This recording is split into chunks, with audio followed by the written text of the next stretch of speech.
What's up, guys? Today we're going to talk about rowing, not just the catch position, the stroke, and the finish, but also when I'm getting on the rower, setting up my feet, where I'm sitting, the handlebar, all that good stuff. So first things first, let's talk about the seat. I want to get into a position to where I'm as close to the edge as possible, but I'm still comfortable.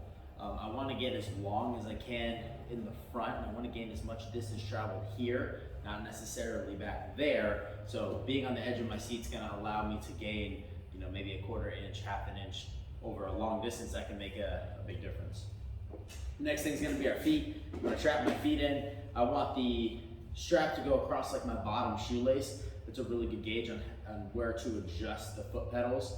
If you're someone with really tight ankles or hips, a nice little life hack tip is drop it a little lower. That'll give you more range of motion in that movement there. So I'll go ahead, I'll lock myself in, and then I've got the handle. I want to get as wide as I can on the handle, but with my pinkies still on. I don't want them to fall off. That's going to help me get some good lat engagement down the road later.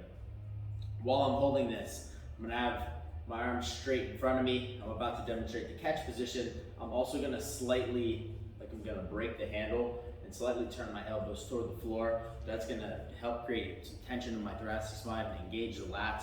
So when I start the stroke with my legs, I don't turn into a fishing rod and lose any energy there. All the energy is going directly into the span of the chain.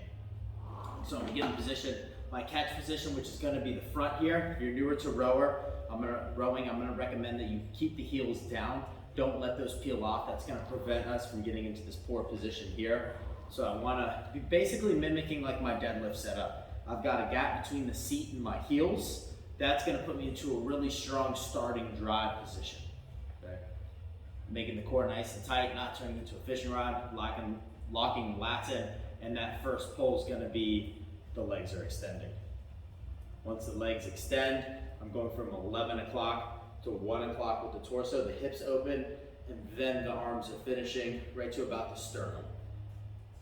Finishing this stroke, I'm in a position to where I'm not feeling like I'm gonna fall backwards. I'm a little engaged in here. I'm not doing this big sit up and pulling, trying to pull as far as I can, getting long.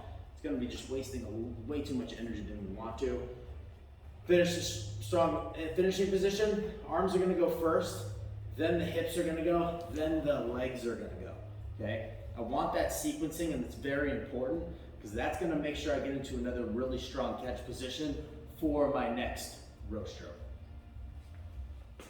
60% effort with the legs roughly. We've got 30% effort into the stroke with the hips, and then the arms are about 10.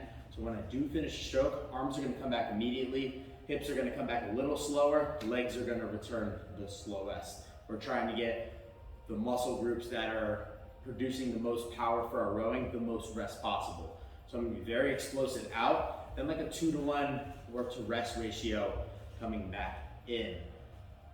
Every stroke should come with a rest. Take your time, powerful, get back to a good strong catch position.